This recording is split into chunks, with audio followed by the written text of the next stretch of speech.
क्यों कुछ लोग सालों साल कॉम्पिटिटिव एग्जाम की तैयारी करते रह जाते हैं, लेकिन कुछ लोग ऐसे भी होते हैं जो फर्स्ट अटेम्प्ट में एग्जाम क्लियर कर लेते हैं। वो कौन सी ऐसी बारीकियां हैं जो आपको सरकारी जॉब की तैयारी करते समय बिल्कुल भी स्किप नहीं करनी है, हमेशा ध्यान में रखनी है? क्या ऐसा कोई रास्ता है कि कम से कम टाइम और सिलेक्टिव मटेरियल की मदद से हम एक 40 से 45 हज़ार की सरकारी जॉब को पा सकते हैं? तो इसका जवाब है हाँ।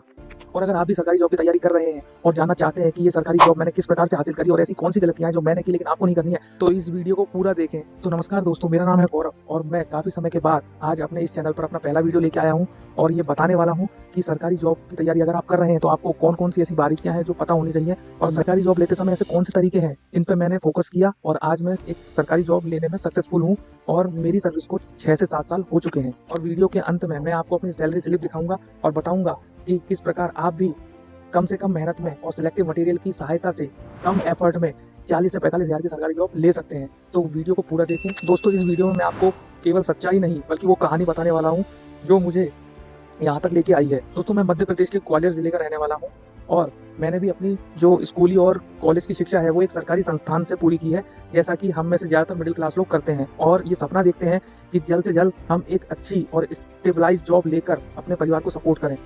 तो मैंने भी यही सोचा और अपने लक्ष्य की ओर मैं बढ़ा।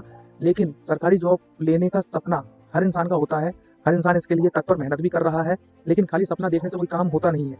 आप सरकारी जॉब लेने के लिए आपको वो एफर्ट भी चाहिए रहते हैं और आज की डेट में लाखों बच्चे सरकारी जॉब की तैयारी कर रहे हैं, लेकिन हर किसी का सरकारी जॉब का सपना पूरा नहीं हो पाता है। लेकिन कुछ ऐसी बारीकियां हैं जो सरकारी जॉब लेने में आपको बहुत हेल्प कर सकती हैं और अगर आप उनको फॉलो करते हैं तो आप भी 6 महीने के अंदर सरकारी जॉब ले सकते हैं। तो हेलो दोस्तों, मेरा नाम है गौरव और मैं आपको बताने वाला हूं कि मैंने अपनी जर्नी कैसे शुरू की। दोस्तों, मैंने अपना पहला जो कॉम्पिटिटिव एग्जाम था वो एसएससी जीडी का दिया था और मैंने 2014 में ये एग्जाम दिया था। इसमें मेरे एसएससी जीडी में 100 में से 64 नंबर आए थे, जो कि जाहिर सी बात है सिलेक्शन के लिए बहुत कम है और मेरा उसमें सिलेक्शन भी नहीं हुआ था। लेकिन मैंने हार नहीं मानी और मैं अपने सरकारी जॉब के सपने को लेकर आगे बढ़ता गया और मेहनत करता गया। हम में से कुछ लोग होते हैं जिनको एक सही समय पर सही गाइडेंस नहीं मिलती है और आप भी ऐसा जानते होंगे, आपने भी एक्सपीरियंस किया होगा कि सही समय पर सही गाइडेंस ना मिलने की वजह से हमारे कितने साल खराब हो जाते हैं। ऐसा ही मेरे साथ भी हुआ था कि मैंने 2014 में जब अपनी जर्नी शुरू की तो उस समय यूट्यूब का इतना प्रचलन था नहीं, ऑनलाइन टीचर इतना नहीं पढ़ाते थे। लेकिन उसके बाद जब 2014 में मैंने अपना पहला अटेम्प्ट दिया ऑफलाइन कोचिंग के दम पर, तो मेरे नंबर सिर्फ 64 ही आए थे। लेकिन जब यूट्यूब स्टार्ट होने लगा, जो कोचिंग संस्थान है वो यूट्यूब पे अपना कॉम्पिटिटिव एग्जाम की तैयारी फ्री कराने लग गए, कुछ पेड कोर्स में कराने लग गए, तो मैंने अपनी जो जर्नी है वो यूट्यूब से शुरू की और मैंने फ्री कोर्स मल्टीपल टाइम देखे। कोई भी ऐसा टीचर हो जो आपको अच्छा लगता है, अगर आपको उसका कंटेंट समझ में आ रहा है, अगर आपको उनकी सब्जेक्ट पढ़ाने की टेक्निक समझ में आ रही है, तो आप उनसे पढ़िए ऑनलाइन और जितना हो सके आप ऑफलाइन की ओर कम ही भागिए, क्योंकि आज कल ऑनलाइन का ज़माना है और ऑनलाइन में आप मल्टीपल टाइम किसी चीज़ को देख सकते हैं और अगर आपको एक बार में समझ में नहीं आया तो आप दोबारा समझ सकते हैं। तो मैंने भी अपनी जर्नी यहीं से शुरू की थी और यूट्यूब पर मैंने घंटों अपने सब्जेक्टों को क्लियर किया, पूरा किया। और जब 2016 आते आते मुझे लगा कि मैं अपना 90% सिलेबस कंप्लीट कर चुका हूँ, तो मैंने मॉक टेस्ट लगाना शुरू किए और मॉक टेस्ट भी मैंने उन्हीं एग्जाम के लगाए जिनकी मैं प्रिपरेशन कर रहा हूँ। जैसे कि हम में से बहुत से लोग होते हैं जो कॉम्पिटिटिव एग्जाम की तैयारी करते हैं और अंधाधुंध मॉक टेस्ट लगाते हैं। नहीं, हमें ये गलती नहीं करनी है, हमें सिर्फ उसी एग्जाम को मॉक टेस्ट लगाना है जिसकी हम प्रिपरेशन कर रहे हैं। अगर आप ऐसा करेंगे तो आप जल्दी सफलता हासिल करेंगे, क्योंकि मैंने भी जो एसएससी जीडी की तैयारी करी थी मैंने भी सिर्फ उसी के मॉक टेस्ट लगाए थे। और मॉक टेस्ट आपको डेली बेसिस पे लगाने हैं। अगर आप मॉक टेस्ट डेली बेसिस पे नहीं लगाएंगे तो आपकी जो स्पीड है और जो पेपर में बैठने का जो प्रेशर होता है, जो एग्जाम हॉल का प्रेशर होता है, वो आप नहीं झेल सकते हैं। तो मैंने भी अपनी जर्नी शुरू की और 2 साल मैंने अपना कोर्स पूरा किया और मैंने मल्टीपल टाइम मॉक टेस्ट लगाए। मॉक टेस्ट लगाने के बाद मेरा स्कोर इंक्रीज होता गया और जैसे ही 2017 के लास्ट में सीआईएसएफ फायर में जो वैकेंसी निकली मैंने उसको फिल किया और उसमें मेरे नंबर 100 में से 90 नंबर आए थे, जो कि 64 के बाद सीधा 90 स्कोर आप भी जानते हैं बहुत ही मेहनत करने पर आता है। तो इस प्रकार मैंने अपनी ये जॉब ली। हम में से बहुत से ऐसे लोग हैं, जो तैयारी करते ही रहते हैं, लेकिन वो अपने सिलेक्शन की ओर सक्सेसफुल नहीं हो पाते हैं। लेकिन उनमें और जो सिलेक्शन लेते हैं उनमें सिर्फ इतना ही फर्क होता है कि जो व्यक्ति सेलेक्ट हो चुका है और जो नहीं हुआ है उनमें सिर्फ रिवीजन और मॉक टेस्ट का फर्क होता है, जहाँ तक मुझे लगता है। क्योंकि मैंने जो अपने एग्जाम निकाला है उसमें मैं सबसे बड़ा सफल कार्य जो मानता हूँ अपना, वो है मॉक टेस्ट लगाना और डेली बेसिस पर रिवीजन करना। तो मॉक टेस्ट आप जरूर लगाएं और जिस एग्जाम की आप तैयारी कर रहे हैं उसका मॉक टेस्ट आपको जरूर लगाना है।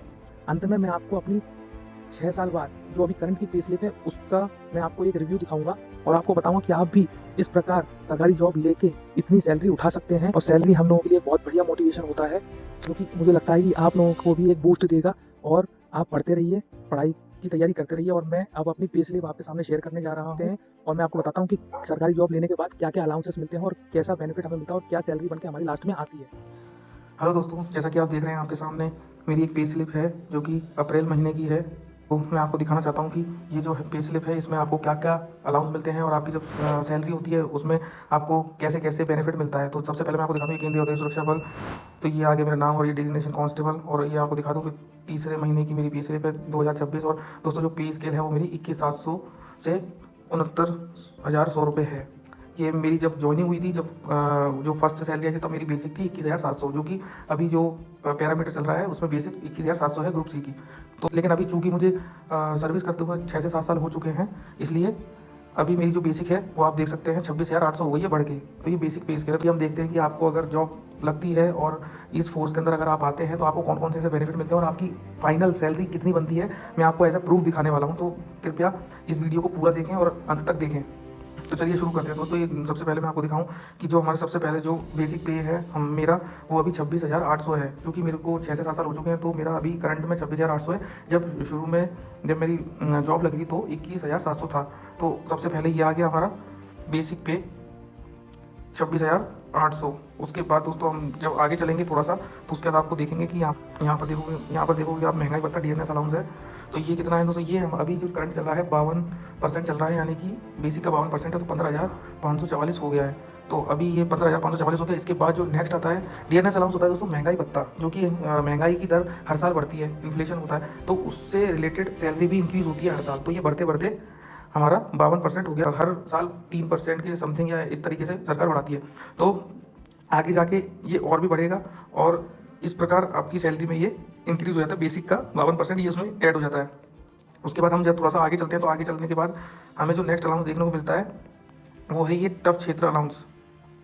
टफ क्षेत्र अलाउंस दोस्तों ये है कठिन क्षेत्र भत्ता। कठिन क्षेत्र भत्ता क्या होता है दोस्तों? कठिन क्षेत्र भत्ता वो होता है आप जिस एरिया में ड्यूटी कर रहे हैं, अगर वो एरिया हार्ड एरिया होता है, कठिन क्षेत्र में आता है, या नक्सलाइड एरिया ऐसे होते हैं, तो वहाँ का आपको एक्स्ट्रा अलाउंस दिया जाता है। ये अलाउंस 20-20 हज़ार तक हो सकता है दोस्तों। मेरे ऐसे बहुत से पेशेंट हैं जिनको अलाउंस 20-20 हज़ार मिल रहा है। तो ये अलाउंस आपको एरिया पे डिपेंड करता है और जितना हार्ड आपका एरिया होगा उतना ही ज़्यादा आपका अलाउंस होगा। तो चलिए अब आगे चलते हैं, हम देखते हैं नेक्स्ट हमारा कौन सा अलाउंस है। कंपनसेशन, मुआवजा घर। तो दोस्तों जो बैरक अलाउंस होता है वो है हमारा 1,800 रुपये। तो ये बैरक अलाउंस होता है। अगर कोई व्यक्ति फैमिली मेम्बर है, शादी करके या फैमिली को रखता है तो उसे क्वार्टर देते हैं। अगर क्वार्टर नहीं दे पाते हैं तो उसे आउट लिविंग में रहने के लिए, बाहर किराए से रहने के लिए उसको अलाउंस मिलता है। उसे बोलते हैं हाउस रेंट अलाउंस, HRA। और अगर कोई बैरक में रहता है तो उसका नॉर्मल लगता है 1,800 रुपये। अभी ये करंट में मेरा 1,800 रुपये लग रहा है। इसके बाद ये शॉप अलाउंस है, साबुन भत्ता। तो ये कितना है ये दोस्तों? साबुन भत्ता है हमारा 56 रुपये। साबुन भत्ता हमारा 56 रुपये है। उसके बाद हमारा नेक्स्ट आता है COR। दोस्तों क्या होता है COR? हमारा बेसिकली मैस फंड होता है, जो हमारी राशन मनी होती है, जो हमारे खाने का खर्चा होता है, वो सरकार हर महीने हमारे अकाउंट में डालती है। तो ये वो होता है इस समय जो चल रहा है COR, वो चल रहा है 4710 रुपये। तो ये हर महीने राशन मनी या हमारे जो महीने की खाने का खर्चा होता है वो सरकार देती है सेंट्रल गवर्नमेंट एम्प्लॉय को। तो ये होता है। उसके बाद दोस्तों एक और अलाउंस आता है जो है fire risk allowance. Fire risk allowance दोस्तों होता है एक तरीके से जो फायर से संबंधित जो अलाउंस होते हैं, जो रिस्क होते हैं, उससे रिलेटेड फायर रिस्क अलाउंस मिलता है। एक्चुअली मैं फायर विंग में हूँ तो फायर से संबंधित ये अलाउंस रहता है, जो अभी है 3375। तो ये सब कुछ मिला के दोस्तों टोटल हमारा हो जाता है 53,535, जो कि आपके सामने ये है 53,535। ये टोटल हमारा सैलरी बन जाती है। तो 53,535 में से ऐसी बहुत कुछ डिडक्शन है जो आपको जानना बहुत ज़रूरी है। तो चलिए अब उनके बारे में जानते हैं। तो सबसे पहले दोस्तों मैं आपको बताना चाहता हूँ कि ये जो Tier 1, जो पहले आपको बता दूं कि पहले क्या है, पेंशन होता था, अब पेंशन सिस्टम खत्म कर दिया है। तो पेंशन के अलावा अब NPS में होता है, नेशनल पेंशन स्कीम। तो इसके तहत अब आपकी सैलरी का 10%, जो कि मेरी सैलरी, आपकी सैलरी का 10%, जो कि मेरी सैलरी का 10% अभी ये है 4,235। मेरी सैलरी का 10% 4,235। तो ये अभी NPS मेरे अकाउंट में कटता है और सरकार अपनी तरफ से 14% और ऐड करती है। तो टोटल मोटा मोटा मिला के 10,000 के करीब मेरे हर महीने NPS में जमा हो रहे हैं। सरकार भी 14% देती है, सेंट्रल में 14% ही दे रही है सरकार। इसके अलावा आपके यहाँ पर 900 रुपये CWFs एक फ़ंड होता है, उसमें आपको 900 रुपये देने हैं। उसके अलावा दोस्तों अगर आगे चलें तो ये 400 रुपये RS फंड होता है। ये RS फंड होता है, ये मेडिकल से रिलेटेड फंड होता है। तो इसमें भी आपको 400 रुपये कट जाते हैं, बीच बीच में, हमेशा नहीं कटते हैं। इसके बाद जब आगे चलते हैं तो 120 खेल फंड होता है। तो ये 120 खेल फंड में आपके कट जाते हैं। इसके बाद राजपत्रित मैच में मैच के दोस्तों ये हमारा मैच का जो खर्चा आता है 3819 ये आ जाता है। उसके बाद जब हम आगे चलेंगे तो इतने डिडक्शन होने के बाद जो हमारा यहाँ पर एनजीएफ डिडक्शन होता है, ये इतने डिडक्शन के बाद ये आ जाता है टोटल 5264। उसके अलावा ये हमारा ये वाला डिडक्शन हो गया जो एनपीएस का था 4265। तो कुल मिला के जो हमारा डिडक्शन हुआ, टोटल कटौती अगर हो गई है हमारी, तो ये हो गया है 9529 टोटल कटौती। 53,535 में से अगर माइनस कर देते हैं तो ये हो जाती है टोटल आगे इक्वल टू 44,006 रुपये। तो दोस्तों आपको सारे अलाउंस मिलने के बाद, जो डिडक्शन कटने के बाद जो अंतिम सैलरी आपके हाथ में आएगी वो आएगी 44,006 रुपये। अभी मेरे को 6 से 7 साल हो चुके हैं, तो आप अगर नई ज्वाइनिंग करते हैं तो आपको इन हैंड आपके हाथ में 37-38 रुपये आ सकती है। तो ये मेरी सर्विस 6 से 7 साल हो गई है, तो ये मेरे हाथ में 44,000 आ रही है। तो चलिए चलते हैं अब। हम सभी का सपना होता है सरकारी जॉब लेने का, लेकिन हम में से बहुत से लोग होते हैं जो उसको रास्ते में ही छोड़ देते हैं और मल्टीपल कंसिस्टेंसी के साथ एफर्ट करना भूल जाते हैं। लेकिन मुझे ऐसा लगता है कि आप अगर कंसिस्टेंसी के साथ एफर्ट करते रहेंगे तो एक दिन आप सरकारी जॉब ले सकते हैं, क्योंकि मैंने भी ऐसे ही लिया है। मैंने भी बहुत से फेलियर देखे। मैंने रेलवे का एग्जाम दिया था, उसमें मेरे नंबर नहीं आए थे। मैंने सीआईएसएफ के एग्जाम 2 से 3 बार दिए थे, उसमें भी मेरे नंबर कम थे, लेकिन मैंने मल्टीपल टाइम रिवाइज किया और मैंने एक सरकारी जॉब को हासिल किया। तो आप भी ये सब कर सकते हैं। बस आपको कुछ गलतियां हैं जो नहीं करनी है। आपको मल्टीपल यूट्यूब चैनल नहीं देखने, आपको कोई भी एक यूट्यूब चैनल पकड़ना है और उसे ही मल्टीपल टाइम देखना है। अगर आप मल्टीपल यूट्यूब चैनल देखेंगे तो आपको कन्फ्यूजन होगी और आप इधर उधर घूमते रहेंगे। अगर आपको सरकारी जॉब लेना है तो आपको कोई भी एक चैनल पकड़ना है, उसको पूरा कंप्लीट करना है और आपको मल्टीपल टाइम डेली बेसिस पर मॉक टेस्ट लगाने हैं। तभी आप अपनी ग्रोथ कर सकते हैं और आप अपने मार्क्स में ग्रोथ ला सकते हैं। दोस्तों, जब मेरा ज्वाइनिंग लेटर आया था तो मुझे इतनी खुशी हुई थी, और आप भी महसूस कर सकते हैं कि जब ज्वाइनिंग लेटर आता है तो हमें कितनी खुशी होती है। वो हमारे लिए मोमेंट ही अलग होता है। तो जब मेरा पहला ज्वाइनिंग लेटर जब आया था तो मुझे इतना रोना आ रहा था और मतलब आंखों में आंसू थे कि मतलब क्या बताऊं। शायद आप भी वो चीज़ समझ सकते हैं और आप भी एक दिन वो चीज़ हासिल कर सकते हैं। और इससे रिलेटेड अपडेट अगर आपको चाहिए तो मैं आपको नेक्स्ट वीडियो में बताऊंगा। और आपकी जो भी क्वेरी हो, जो भी आपको प्रॉब्लम आ रही हो, तो आप मुझे कमेंट में बताएं। मैं आपको नेक्स्ट वीडियो में वो सॉल्व करने की कोशिश करूंगा। जय हिंद, जय भारत।